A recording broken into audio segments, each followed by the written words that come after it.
Adults don't build their AI capability through compliance. They build it through play. And that low-stakes experimentation builds your fluency.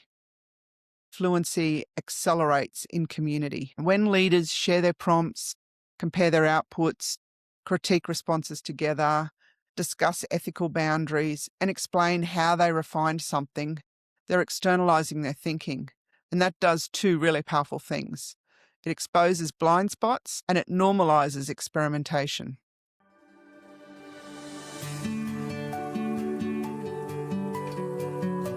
Welcome to Trailblazing Schools, the podcast for educational leaders at the intersection of leadership, complexity, and intelligent technology.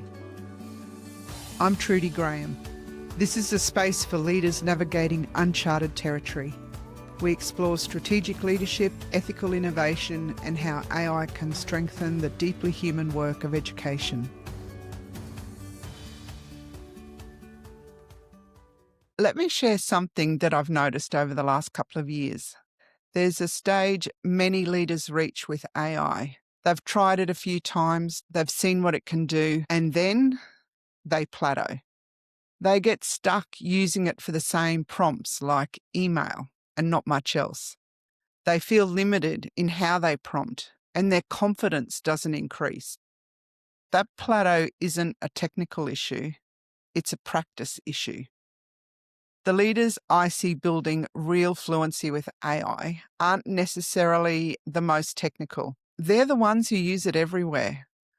They're testing it and they talk about it openly. There are patterns behind that growth.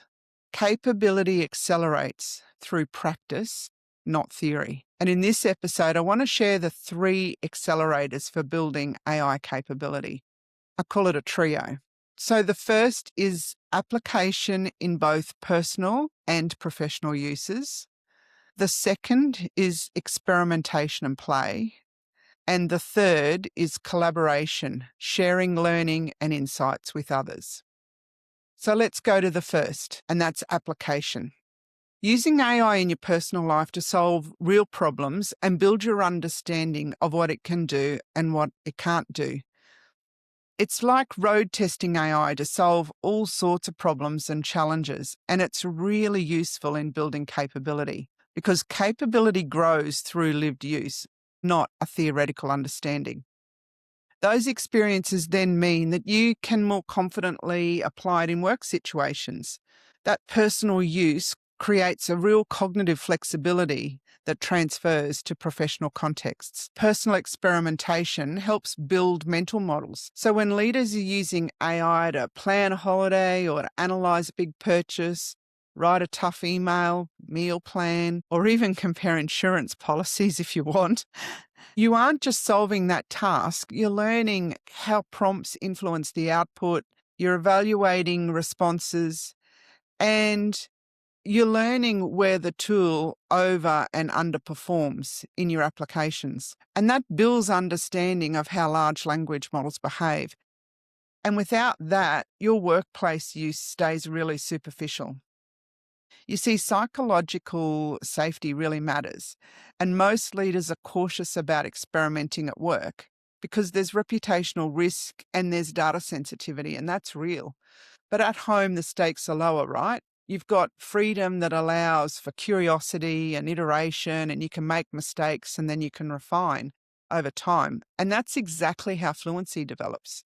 And the transfer of learning gives you real leverage. So once someone's tested the edges, seen how the AI can and does hallucinate, improved weak outputs and compared different versions, then you start to approach your work tasks really differently.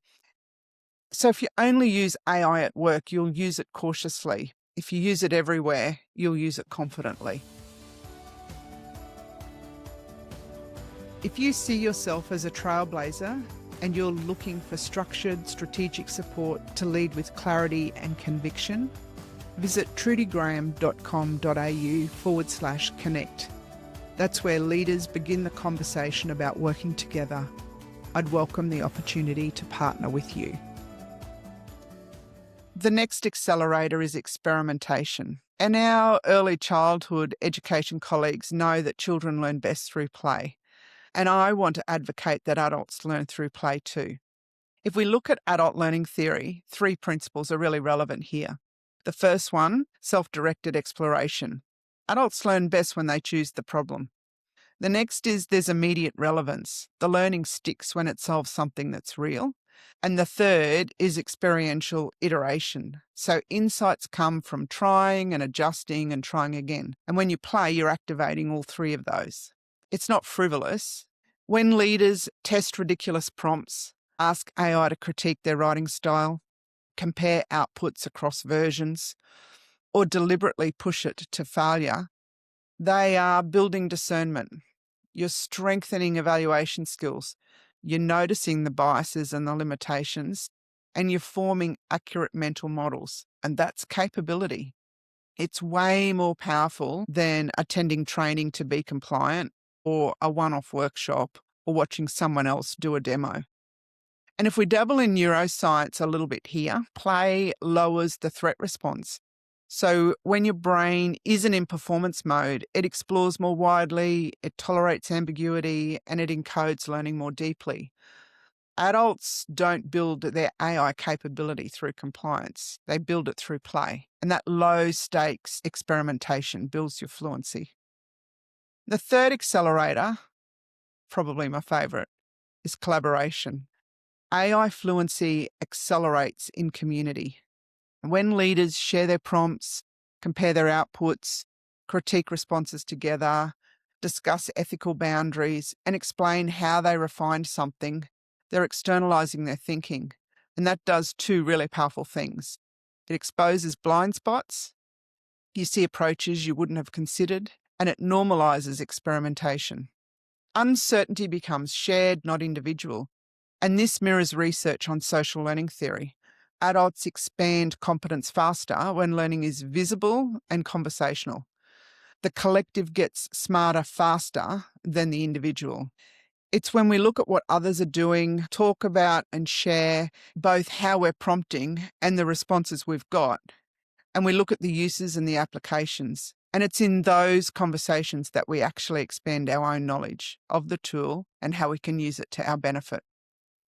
So consider dedicating time in your team meetings, your staff meetings, professional learning communities, professional learning days to share what you and others have learnt, experienced and created with AI. You'll accelerate your learning. So I want to wrap up with capability is built through application, strengthened through experimentation, and accelerated through collaboration. And again, those 3 accelerators are application in both personal and professional uses, experimentation and play, and collaboration to share our learning and insights with others. What will be your next step to build your AI capability?